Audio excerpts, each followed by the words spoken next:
Hello, good morning friends. Good morning to all of you. आज जैसा कि आप पढ़ रहे थे कल वेन डायग्राम, तो हम उसी को कंटिन्यू रखेंगे और आगे भी चलेंगे। तो सबसे पहले बेसिक सी चीज होती है कि आपका सक्सेस होना और ना होना कि कंपटीशन के क्षेत्र में हो, और कंपटीशन के क्षेत्र में होना ही आपकी मेहनत है सबसे पहले तो। क्योंकि बहुत सारे लोग हार मान लेते हैं और बैठ जाते हैं आराम से, कुछ नहीं करते हैं कि हमारा तो अब ऐसा नहीं होगा। अगर गलतियां हुई हैं तो उस पर सुधार करो और दोबारा से फिर स्टार्ट करो। अगर नहीं करोगे तो कुछ नहीं होने वाला है। आप अगर लड़ते लड़ते हार भी गए तो बहुत कुछ सीख जाओगे, और ये गारंटी है कि कुछ ना कुछ कर जरूर लोगे। ऐसा नहीं है कि मेहनत का फल किसी को नहीं मिलता है। मेहनत का फल थोड़ा ना बहुत सबको कुछ ना कुछ मिलता है। जो गलती की है उस पर सुधार करो, और जरूरी नहीं कि बाद में उस चीज पे फैसला लो। हर चीज अगर वो लग रहा है कि आपको गलत है तो उसको तुरंत फैसला लो, क्योंकि बहुत सारी गलतियां आपको बाद में बहुत सारी तकलीफें दे सकती हैं। तो कंपटीशन के क्षेत्र में क्योंकि बड़े हो गए हो, घर से भी बहुत प्रेशर रहा होगा और होता भी होगा कि ये है वो है फलाना ढंका, सब बोलते रहते हैं। तो ऐसा कुछ नहीं है। मेहनत कोई देखता नहीं, ये सबको पता है कि आप कितनी मेहनत करते हो कितनी नहीं करते हो, ये कोई नहीं देखता है। बस आएंगे लोग, आएंगे और फेल्योर का तमका लगा के चले जाएंगे। लोग आते हैं, फेल्योर का एक तमका लगा देते हैं और चले जाते हैं और बोलेंगे बस सिंसियर नहीं था पढ़ाई के प्रति इसलिए सफल नहीं हो पाया। अरे हमारी मेहनत तो देखो पहले, सिंसियर हैं कि नहीं है, क्या कर रहे हैं क्या नहीं कर रहे हैं, क्या सही है क्या गलत है, क्या कर रहे हैं अभी हम। कभी किसी ने कोई नहीं पूछता उस स्ट्रगल के टाइम पर, जब आप मेहनत कर रहे होते हैं, दिन रात जब आप पढ़ रहे होते हैं, तब कोई नहीं आता है ना पूछता है। अगर ठीक है एक नंबर अगर आपको मिल गया और आप कट ऑफ के अंदर हो, और एक नंबर कम है और कट ऑफ के बाहर हो, फिर दुनिया आपके पास आती है और पूछती है बस थोड़ा सा और पढ़ लेते। फिर कुछ लोग बोलते हैं नहीं सिंसियर नहीं रहा होगा, बाहर जाते हो बस खाया होगा पैसा उड़ाया होगा। तो ऐसा कुछ नहीं होता है। आपने भी बहुत मेहनत की होती है और आपको पता होता है। आप बस अपनी नजरों में मत कीजिए और सफलता जरूर मिलती है। तो मैं इसी के साथ आपको पढ़ाने के लिए आया हूँ और वेन डायग्राम भी पढ़ाऊंगा। तो आप देख लें, आप हेडिंग डाल लो वेन डायग्राम। वेन डायग्राम जैसा कि हम लोग कल इस चीज को पढ़ रहे थे, और कर रहे थे, तो देखते हुए आज हम उसी के आगे नेक्स्ट टाइप पे चलेंगे। जैसा कि जो टाइप आता है, तो आप लोग क्वेश्चन नोट कर लीजिए पहले। जो क्वेश्चंस आते हैं वो क्वेश्चंस किस प्रकार के आते हैं। जैसे कि ये क्वेश्चंस है, सिर्फ क्वेश्चन में आपको नोट कराऊंगा। क्वेश्चन नंबर 1 आप नोट करके एक फिगर बनाइए और आगे कैसा क्या होता है। जैसे कि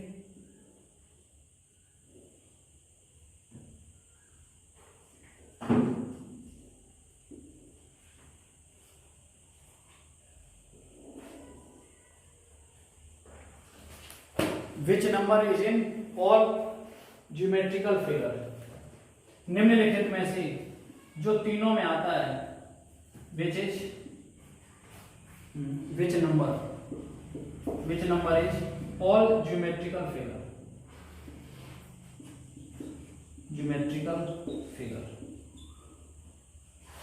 ये आपको एक फिगर दिया होता है इस टाइप का, और इसमें कुछ भी लिखा होता है 1 2 3 4 5 6 7। अब ये इस टाइप का एक क्वेश्चन आता है, और which number is all geometrical figure, निम्नलिखित में से कौन सा ऐसा तीनों में, ये तीन फिगर आपको दिख रहे हैं 1 2 3, ये तीनों फिगरों में से ऐसा कौन सा डिजिट है जो तीनों में आता है। इस टाइप के भी क्वेश्चन आते हैं, ये बहुत इजी टाइप का क्वेश्चन होता है। अब जैसे कि ये देखो, एक जो है, एक तो सिर्फ इसमें है, और ये जो दो है वो दो में है। एक तो देखो इसमें है, ये दो, एक इसमें है और एक इसमें है, और एक देखो ये आपका सर्किल हुआ। ये जो सर्किल है इसमें अगर पूछे सिर्फ सर्किल में क्या क्या है, तो सिर्फ 6 है इस सर्किल में। और देखो अगर पूछे कि ट्रायंगल और सर्किल दोनों में कौन सी डिजिट है, तो देखो ये सर्किल है ये ट्रायंगल है, तो इसमें देखो 5, ये दोनों में है, तो दोनों में पूछे तो सिर्फ 5 है, सर्किल में पूछे तो सिर्फ 1 है। लेकिन आपका क्वेश्चन पूछा गया है कि ऑल, सभी में, तीनों में कॉमन क्या है। अब तीनों में देखो ये तीनों में आ रहा है, ये जो 3 है, तो इसका जो राइट आंसर है, आंसर जो इसका है वो है 3। जो इसका आंसर है वो है 3। अब जो आता है, अब देखो आगे क्या क्या होता है। इस सारे क्वेश्चन में बहुत सारा चीज पूछी जाती है। एक ही क्वेश्चन में मैं आपको बहुत सारे क्वेश्चंस कराना चाहता हूं। अब देख लो आगे। अब देखो अगर पूछे कि रेक्टेंगल और ट्रायंगल में, किसमें, रेक्टेंगल और ट्रायंगल दोनों में कौन कौन आता है, रेक्टेंगल और ट्रायंगल दोनों में कौन कौन सा डिजिट आता है, कौन कौन सा शब्द आता है, तो वो भी आपको देखना है। तो कौन कौन सा आता है, ये रहा आपका रेक्टेंगल, ये रहा आपका रेक्टेंगल और ये रहा आपका ट्रायंगल। तो इन दोनों में पूछा गया है, तो दोनों में कौन कौन सी डिजिट हैं, या तो इनका सम पूछेगा और सारी भी आएंगी। अब रेक्टेंगल और ट्रायंगल में सिर्फ और सिर्फ 2 आता है, तो इसका आंसर हुआ 2। इसका आंसर हुआ 2। इसका आंसर जब 2 हुआ, अब अगर हम दूसरा क्वेश्चन देखें, किस किस टाइप के क्वेश्चंस पूछे जाते हैं, इसी में मैं आपको बता दूं। अब जैसे कि पूछे ओनली ट्रायंगल, ओनली, अगर पूछे ओनली ट्रायंगल कि सिर्फ ट्रायंगल में क्या क्या आता है। अब ये रहा आपका सिर्फ ट्रायंगल, ये, अब इसमें सिर्फ क्या आता है भाई, 4, ठीक है। इसमें सिर्फ और सिर्फ देखो 4 आता है। अगर ये 5 लेंगे तो ये ट्रायंगल और सर्किल दोनों में आता है, और ये 2 देखो रेक्टेंगल और ट्रायंगल दोनों में आता है, और ये यहाँ पर जो आपका 7 लिखा हुआ है, ये सर्किल और रेक्टेंगल दोनों में आता है। तो इसको हम नहीं लेंगे, हम लेंगे सिर्फ 4 को।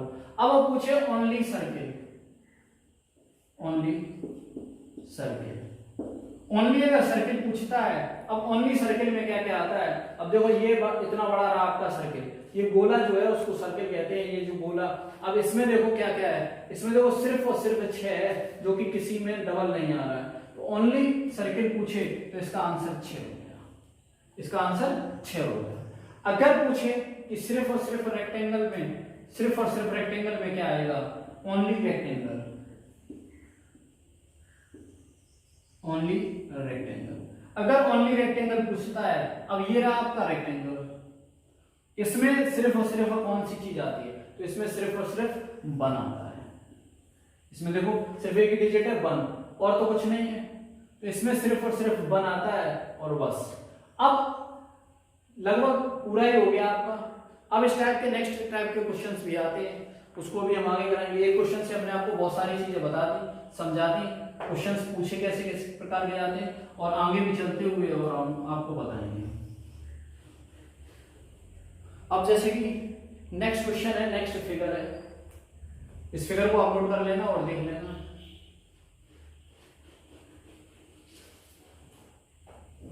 अब जो आपको नेक्स्ट फिगर है, जो क्वेश्चंस है, अब नेक्स्ट और भी क्वेश्चंस, ये क्वेश्चन आया हुआ है जो मैं आपको कराने जा रहा हूं, इसलिए मैं क्वेश्चन नोट कर रहा हूं पहले आपके लिए।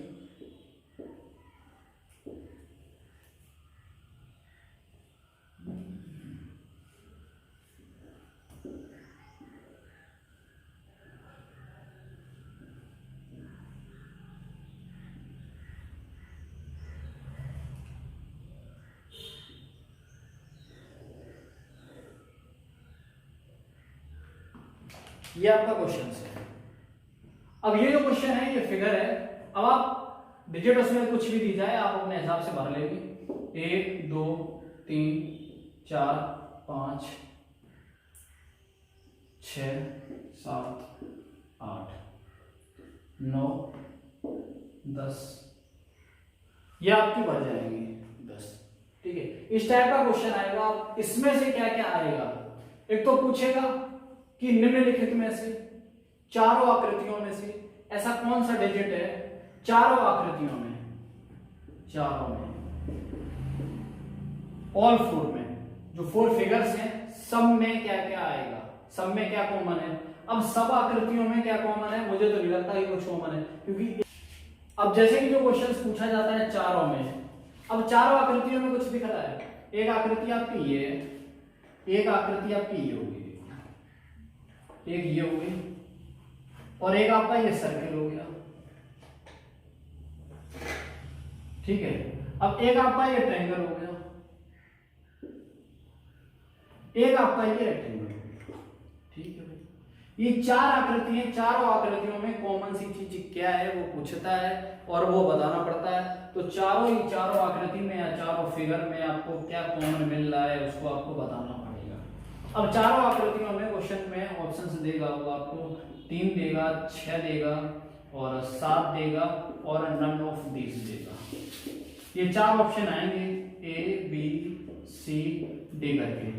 तो आपको क्या लगता है कौन सा होना चाहिए इसमें से? अब हमें तो पता है कि भाई नन ऑफ दीज होगा, क्योंकि चारों आकृतियों में कोई कॉमन नहीं है, क्योंकि चारों आकृति एक दूसरे से कहीं भी नहीं काट रही हैं।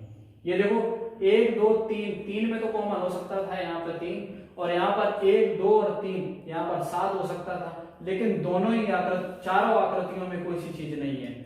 अब अगर तीनों आकृतियों में पूछा जाए और ये बोल दिया जाए कि ट्रायंगल और सर्किल और रेक्टेंगल में कॉमन क्या है, तो दूसरा जो क्वेश्चन है वो आएगा कि सर्किल और ट्रायंगल और रेक्टेंगल में कॉमन क्या है? रेक्टेंगल में कॉमन क्या है? रेक्टेंगल में कॉमन क्या है? अब देखो ये सर्किल रहा आपका, ये आपका रेक्टेंगल रहा, और ये ट्रायंगल रहा और ये रेक्टेंगल रहा। अब इसमें से कॉमन क्या है? अब इसमें जो कॉमन है वो 3 है। इसमें कॉमन क्या है? 3 है। तो ये इस प्रकार से क्वेश्चन से पूछे जाते हैं। ये जो क्वेश्चन आते हैं कि तीनों में कौन सा है, फिर वो इधर पूछ लेगा कि इसमें कॉमन क्या है, इसमें 7 है, देखो 3 आकृतियों में पूछ लेगा कि ट्रायंगल में सिर्फ और सिर्फ ट्रायंगल और सर्कल में आने वाली संख्याओं का योग बताइए, या फिर पूछ लेगा आपको कि सर्किल और रेक्टेंगल में आने वाली संख्याओं का आप गुणा कीजिए। जैसे पूछ लिया the product of two figures, the product of two figures. अब प्रोडक्ट का मतलब सबको पता होता है कि गुणा होता है, गुणा। The product of two figures, product का मतलब होता है गुणा और गुणा करना, और आपको पता है कि टू फिगर्स क्या बोला है कि 2 फिगर में। अब देखो सिर्फ और सिर्फ 2 फिगर में, देखो 2 फिगर में एक तो ये फिगर हो गया, एक ये फिगर हो गया। अब इसमें देखो ये 2 आ रहा है, ये 2 है, ठीक है। तो सबसे पहले हमने यहाँ पर 2 लिख लिया, और देखो कहीं पर ये देखो 4 आ रहा है, 4 भी है, तो सबका मल्टीप्लाई करना है क्योंकि प्रोडक्ट मतलब गुणा होता है। अब ये देखो एक रेक्टेंगल में और सर्किल में आ रहा है 2, यहाँ भी रेक्टेंगल और सर्किल में आ रहा है 4, तो इसको भी। अब देखो 5 सिर्फ और सिर्फ सर्किल में आ रहा है बस। अब ये देखो यहाँ पर 6 जो है वो ट्रायंगल में आ रहा है और सर्किल में आ रहा है, तो हम इस 6 को भी लिख लेंगे और 6 का भी गुणा कर देंगे। तो 6 का भी गुणा किया हमने, क्योंकि यहाँ रेक्टेंगल और सर्किल में आ रहा है 6, तो हमने सिर्फ 6 को लिख लिया। अब देखो ये 10 क्यों नहीं लेंगे, क्योंकि 10 सिर्फ और सिर्फ सर्किल में आ रहा है, इसलिए हम 10 को नहीं लेंगे। ये देखो यहाँ पर ये 2 में आ रहा है, 3 हेक्सागन, ठीक है। ये देखो यहाँ पर जो आ रहा है ये 8 और ये सर्किल 2 फिगरों में आ रहा है, तो हम इसको 8 ले लेंगे, 8। अब देखो ये 9 क्यों नहीं लेंगे, 9 सिर्फ और सिर्फ हेक्सागन में आ रहा है, तो 9 को हम नहीं लेंगे, क्योंकि ये बाहर चला जाता है और अकेली एक आकृति है, और इन सब का आप कर दो मल्टीप्लाई और आपका ये आंसर आ जाएगा 4 दूनी 8, 8 64, 64 और 6 का, तो 6 चौको 24 की 4, 2 और 6 36 38, 384। तो इसका आंसर इस प्रकार से आप निकाल सकते हो। और भी बहुत सारे क्वेश्चन से जो आते हैं पूछे जाते हैं, तो सबसे पहले तो इसे नोट करो, फिर हम और आपको आगे बताते हैं किस प्रकार के इससे क्वेश्चन बन सकते हैं और आते भी हैं। तो हम नोट करो, जो लोग ऑफलाइन में बैठे हुए हैं वो यहाँ पर नोट कर लें, और जो क्लास ले रहे हैं वो इसका स्क्रीनशॉट ले सकते हैं।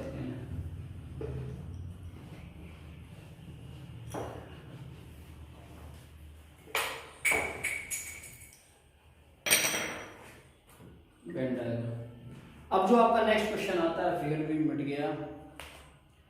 अब देखो नेक्स्ट क्वेश्चन जो आता है प्रोडक्ट योग, नेक्स्ट क्वेश्चन नंबर, अब 3 क्वेश्चन मैंने करा दिए लगभग एक एक में। अब जो नेक्स्ट क्वेश्चन आता है, नेक्स्ट फिगर आप बना लीजिए, फिर देखते हैं नेक्स्ट जो फिगर है आपका, क्योंकि ये आए हुए क्वेश्चन हैं इस प्रकार के। अगर आपको बेसिक पता है तो आप कुछ भी वैल्यू रख के किसी में किसी का मल्टीप्लाई करके, आपको हो सकता है कि वैल्यू सेम ना मिले, वैल्यू बदली हो सकती है, लेकिन फिगर ऐसे ही मिलेगा आपको कंप्लीट देखने को।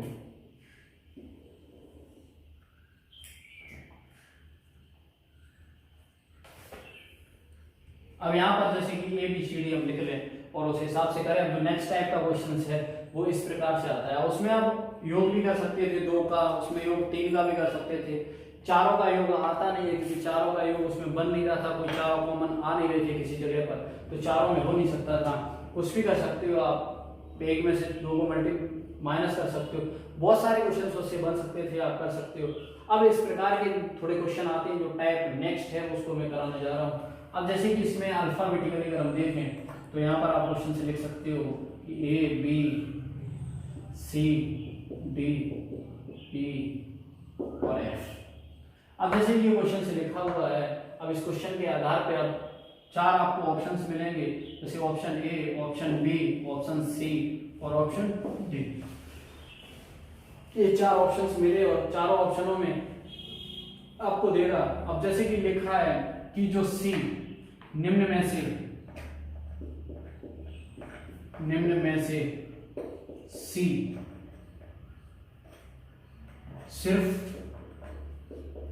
C सिर्फ रेक्टेंगल में आता है,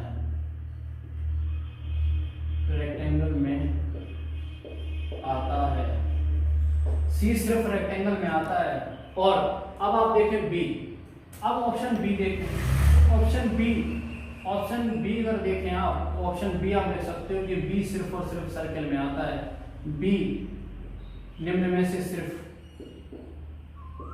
सर्कल मतलब गोले में आता है, बी सिर्फ सर्कल मतलब गोले में आता है, ये बी जो है वो सिर्फ गोले में आता है। और आप लिख सकते हो कि ई जो है वो सर्कल में आता है, ई सर्कल और रेक्टेंगल दोनों में आता है। अब ई सर्कल और सर्कल एंड रेक्टेंगल दोनों में आता है,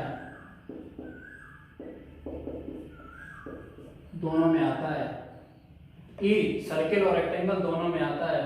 और जो आपका लास्ट ऑप्शन है ऑप्शन डी क्या है कि जो सी है कि सी तीनों आकृतियों में आता है, सी तीनों आकृतियों में कॉमन है, सी तीनों फिगर्स में कॉमन है, तीनों आकृतियों में फिगर में तीनों में ही कॉमन है। और इस प्रकार अब जैसे देखो ये फिगर बना हुआ है, ये क्वेश्चंस आते हैं। अब इनमें से देखो निम्न में से सिर्फ रेक्टेंगल में आता है, निम्न में से सी सिर्फ रेक्टेंगल में आता है, कौन आता है सी। अब सी देखो, सी तो ये है, सी तो भाई तीनों में कॉमन है। अब सिर्फ रेक्टेंगल में तो आता नहीं है क्योंकि रेक्टेंगल ये है, रेक्टेंगल में सिर्फ ए आता है, रेक्टेंगल में सिर्फ ए आता है, तो पहला वाला आपका गलत हो गया। अब बी ऑप्शन देखो, बी सिर्फ सर्किल में आता है, बी सिर्फ सर्किल में आता है।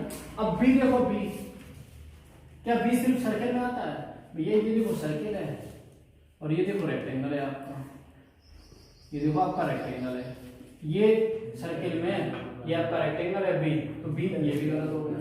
ठीक, अब देखो सी सर्किल एंड रेक्टेंगल दोनों में आता है। ई कहाँ है? ई ये रहा, ई जो आपका है, ई आपका यहाँ पर है। अब ये देखो क्या क्या बोल रहा है, सर्किल और रेक्टेंगल दोनों में आता है, सर्किल और रेक्टेंगल दोनों में आता है। ये आपका सर्किल है, ये आपका रेक्टेंगल है, तो ये तो दोनों में ही नहीं आता है, किसी में कॉमन ही नहीं, एक में भी नहीं है। अब सी तीनों फिगर में कॉमन है, सी देखो तीनों फिगर में कॉमन है। अब क्योंकि 4 में एक तो सही होना ही होना है, तो सी जब है तो ये सी आंसर इसका सही है, सी इसका सही है। अब इसी टाइप का इसी क्वेश्चन में अगर हम एक चीज और देखें तो और भी कुछ आप ऐसे क्वेश्चन बन सकता है। जैसे कि क्वेश्चन नंबर पहला देखो, क्वेश्चन नंबर पहला देखो, जैसे कि ऑप्शन ए, दूसरा इसी में अगर दूसरा क्वेश्चन ऐड करना चाहें तो देखो ई एफ एंड डी सिर्फ ई एफ डी सिर्फ ट्रायंगल में आते हैं, ई एफ डी सिर्फ ट्रायंगल में आते हैं, सिर्फ ट्रायंगल में आते हैं।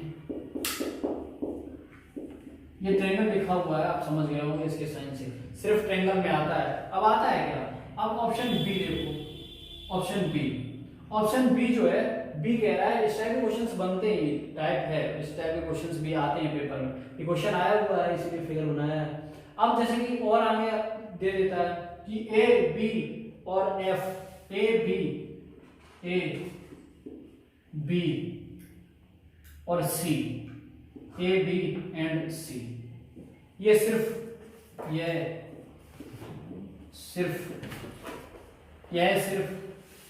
सर्किल में आती है, यह सिर्फ सर्किल में आती है, सर्किल में आते हैं, सर्किल में आते हैं।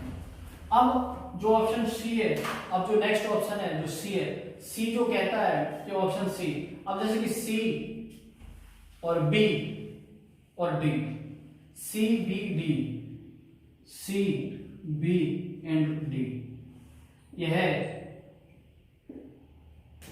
सी B D, C B D, यह दो में कॉमन है, यह दो में कॉमन है, यह दो में कॉमन है।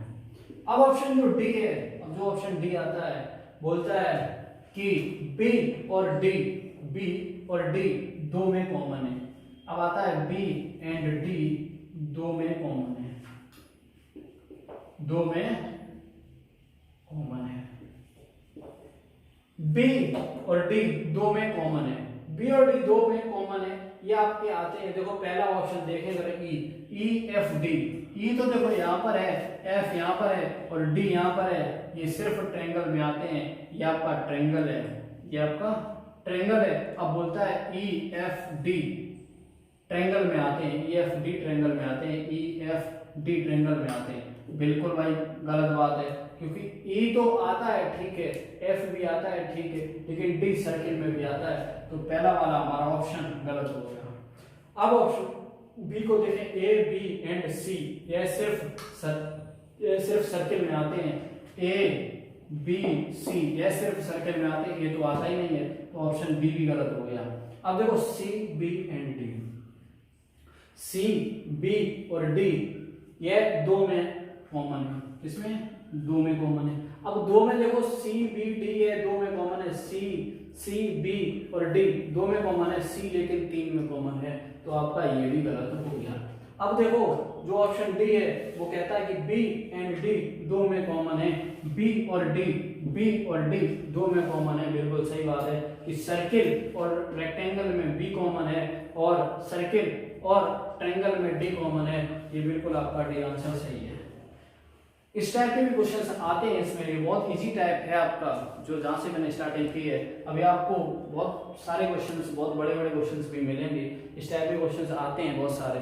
अब जैसा कि आगे बढ़ते हुए नेक्स्ट टाइप की तरफ चलते हैं, इस टाइप के क्वेश्चन आते हैं, इससे कोई बड़ा क्वेश्चन नहीं आएगा इस टाइप का, क्योंकि आपके पुलिस में तो बहुत छोटे छोटे आते हैं, जैसे कि पहले हमने क्वेश्चन कराया था, एक क्वेश्चन उसमें बहुत सारे बताए थे, वही आएगा, इतना क्वेश्चन नहीं आएगा यहाँ तक, इतना सारा इस क्वेश्चन में देखना पड़ेगा।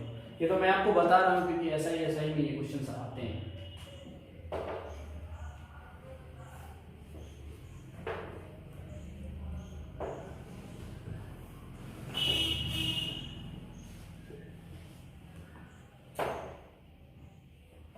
अब देखो नेक्स्ट क्वेश्चन नोट करो, नेक्स्ट जो क्वेश्चन है आपका वो क्वेश्चन है, फिगर बना दो सबसे पहले।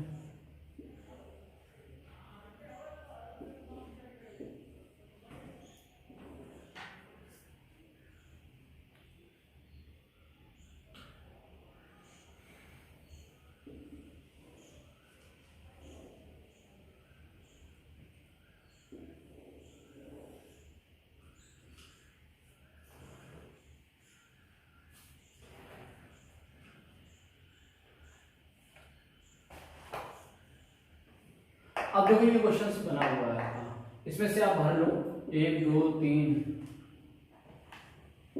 4 5 6 7 8 9, ये आप भर सकते हो। अब इसमें क्वेश्चन किस प्रकार का आता है, ये क्वेश्चन है, इसमें क्वेश्चन किस प्रकार का आता है। मैंने इस टाइप का क्वेश्चन आपको पहले भी एक बनवाया था और अभी भी देख लो। अब देखो इसमें क्वेश्चन किस प्रकार का आता है कि बोलेगा कि 2 का सम बताइए, जो उसमें एक दो क्वेश्चन शायद छूट गए, वो मैं आपको यहाँ करा दे रहा हूँ। अब जैसे कि इसमें जो टाइप बनते हैं इस क्वेश्चन में, जितने बनेंगे मैं अभी बता दे रहा आपको, उससे ज्यादा आपके क्वेश्चन से नहीं बनेंगे जितने। अब जैसे कि पहले क्वेश्चन कैसे बनता है कि पूछ लेगा कि सिर्फ और सिर्फ रेक्टेंगल में कितना बनेगा। ठीक है भाई, रेक्टेंगल में कितना बनेगा, तो रेक्टेंगल में अगर सिर्फ पूछा है तो सिर्फ आंसर 1 होगा, सिर्फ आंसर 1 होगा। अगर रेक्टेंगल और स्क्वायर, रेक्टेंगल और स्क्वायर, रेक्टेंगल और स्क्वायर में आने वाले दोनों का सम बताइए, तो रेक्टेंगल और स्क्वायर आने वाले का सम बताइए। तो सम क्या है देखना है, उसमें सिर्फ 2 ही है, उसमें तो सिर्फ 2 है, ये देखो 2 में आने वाले, क्योंकि अभी सर्किल को इंक्लूड नहीं किया गया है। ये सर्किल, ये जो 3 है वो इस सर्किल में भी आता है, इस गोले में भी आता है, और इस रेक्टेंगल में भी आता है, और इस स्क्वायर में भी आता है, तो इसलिए हमने 3 को नहीं लिया। तो 3 हमने पूछा था कि सिर्फ 2 में, सिर्फ 2 में, सिर्फ 2 में, किस किस में, रेक्टेंगल, ये रेक्टेंगल और ये स्क्वायर, 2 में पूछा था। तो 2 में पूछा था तो हमने आपको बता दिया। अब देखो कि पूछता है कि 3 में आने वालों का सम बताइए, 3 में आने वालों का सम बताइए। 3 में आने वालों का सम क्या होता है कि भाई सम बताइए, तो 3 में आने वालों का सम। अब देखो एक ये और ये तीनों में, अब देखो एक तो ये 3 आता है, बिल्कुल सही है, 3 आता है, सम पूछा गया है। अब देखो एक तो ये 5 आता है, बिल्कुल सही बात है, तो ये 5 आ गया, क्योंकि 5 देखो किस किस में आता है, ये 5 देखो यहाँ से इसमें, यहाँ से इसमें, यहाँ से ये सर्किल में, क्योंकि इसके अंदर ये, और ये देखो यहाँ इसके, तो ये 5 भी आता है। और कोई मुझे नहीं दिख रहा है कि कोई 3 में आता होगा, 3 में कोई दिख रहा है और तो मुझे नहीं लग रहा है, तो 5 और 3 8, इनका सम हो गया कि तीनों में आने वालों की संख्या का सम जो होता है वो 8 होता है, तो यहाँ पर 8 आ गया। अब जब यहाँ पर 8 आ गया, और भी क्वेश्चन इसमें पूछे जाते हैं कि सिर्फ और सिर्फ रेक्टेंगल स्क्वायर में आने वालों का सम बताइए। इसमें ये तो तीनों में था, अब ये स्क्वायर में आने वालों का सम बताइए। अब आपको पता है कि ये स्क्वायर है, और जब स्क्वायर है बोला कि सिर्फ और सिर्फ स्क्वायर में आने वालों की संख्या बतानी है आपको, सिर्फ और सिर्फ आने वाली स्क्वायर में। तो ये सम बताओ, एक तो ये एक ये, तो 8 और एक ये 9, तो दोनों को जोड़ लेंगे तो हो गया 17, 8 8 16 और 1 17, तो ये हो गया 17, इन दोनों का सम। इसमें जो आने वाला 8 और 9, इन दोनों में आने वाली संख्याओं का सम हो गया, तो ये यहाँ पर क्वेश्चन से आ जाता है। अब जब यहाँ पर आ जाता है, अब इस टाइप के और भी इसी टाइप के क्वेश्चन हैं, मैं आपको आगे कराऊंगा। इसमें बस इतने क्वेश्चन बनते हैं। प्रोडक्ट भी पूछ लेगा, प्रोडक्ट का मतलब गुणा होता है। अगर पूछ ले कि सिर्फ सर्किल और रेक्टेंगल और ट्रायंगल, ट्रायंगल है, बिल्कुल है, कि सर्किल, सर्किल, चलो 2 में ले लेते हैं यहाँ पर, कि प्रोडक्ट पूछा है 2 में आने वालों का प्रोडक्ट, 2 में आने वालों का प्रोडक्ट। अब 2 में देखो, एक तो ये है, तो यहाँ पर 2 आ गया, 2 आ गया। प्रोडक्ट का मतलब होता है गुणा, प्रोडक्ट का मतलब होता है गुणा, और यहाँ पर ये 6 आ गया, यहाँ पर ये 6 आ गया, यहाँ पर ये 4 आ गया, यहाँ पर ये 4 आ गया, ठीक है। और कहीं 2 में आ रहा है। अब जैसे कि 2 में पूछा कि 2 में आने वालों का प्रोडक्ट, प्रोडक्ट का मतलब होता है गुणा, क्या होता है, गुणा।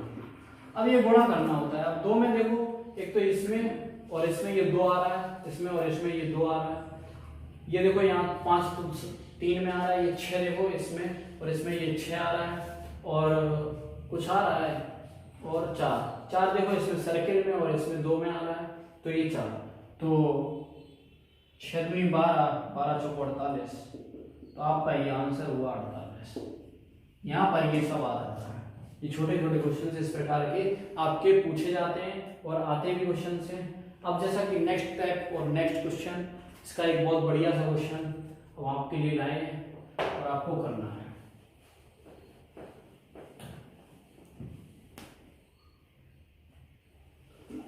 तो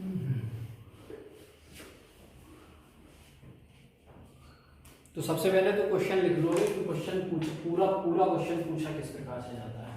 जो क्वेश्चन है, ये क्वेश्चन आपके पेपर में आएगा ही आएगा और आता है, यही क्वेश्चन आएगा। वो बेसिक था, आपका समझ गए होगे। इस टाइप के क्वेश्चन आते हैं। निम्नलिखित आकृति में क्वेश्चन लिखो, निम्नलिखित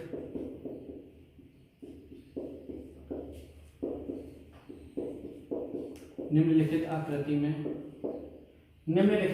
में आयत वर्ग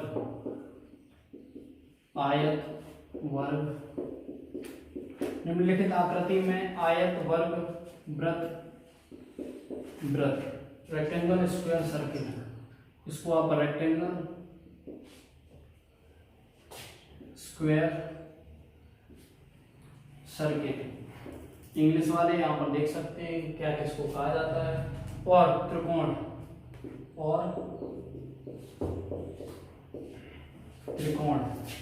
का मतलब होता है ट्रायंगल।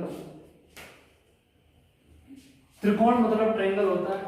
और जो आगे क्वेश्चन कहता है कि आयत वर्ग वृत्त और त्रिकोण जो आता है क्रमशः, ठीक है, क्रमशः कहना चाहता है कि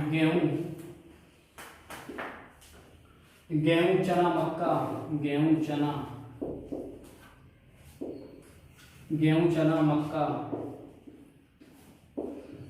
चना मक्का और चावल गेहूं चना मक्का और चावल की खेती के क्षेत्रों का प्रतिनिधित्व करते हैं, की खेती का प्रतिनिधित्व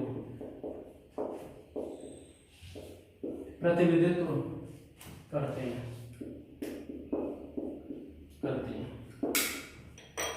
और चावल की खेती का प्रतिनिधित्व करते हैं। बिल्कुल सही है। आकृति के आधार पर निम्नलिखित प्रश्नों के उत्तर दीजिए। बिल्कुल सही है। आकृति के आधार पर निम्नलिखित, अब हम आकृति आपको बना के दे रहे हैं।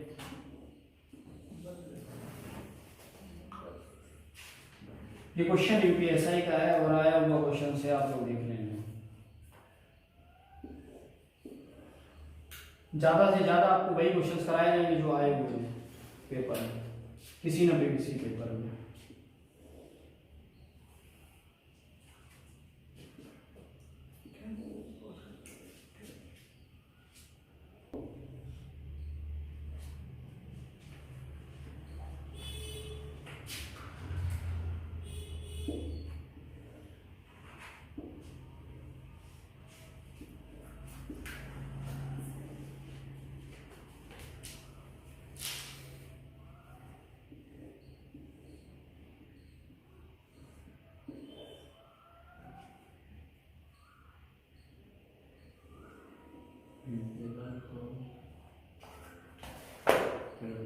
ये आपका क्वेश्चन है और ये बोला गया है कि जो जो बोला गया है वो आप नोट करते जाएंगे और इस हिसाब से जो जो है वो आप करते जाएंगे।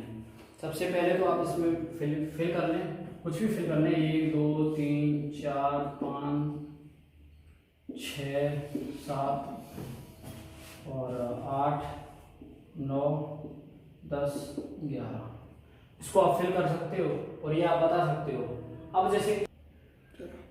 अब जैसे कि ये क्वेश्चन दिया हुआ है, आपको इस प्रकार से पूछा है कि चावल की खेती का प्रतिनिधित्व करते हैं, ये सब एक दूसरे का प्रतिनिधित्व करते हैं।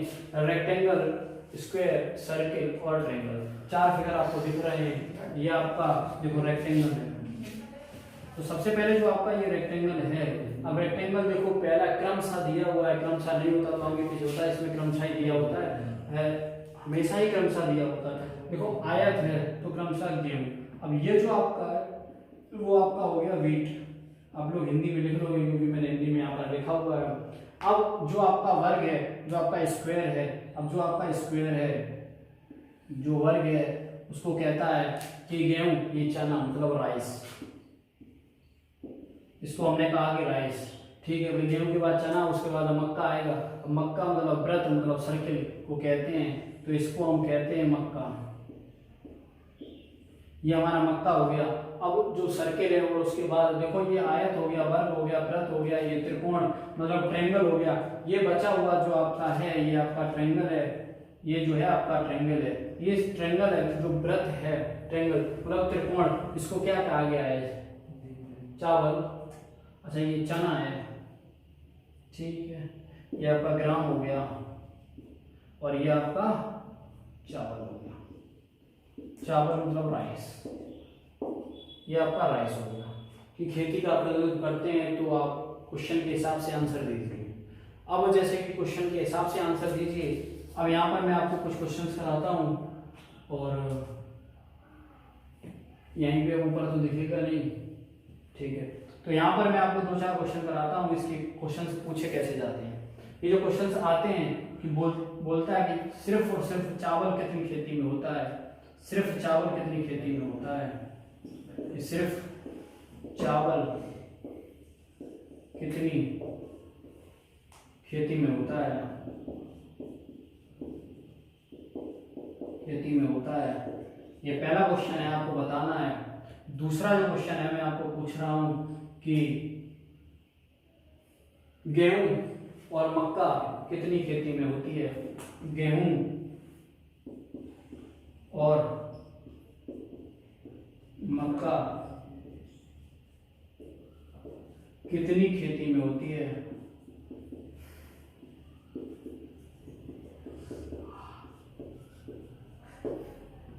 गेहूं और मक्का कितनी खेती में होती है, गेहूं और मक्का कितनी खेती में होती है, ठीक है, हमने ये भी देख लिया।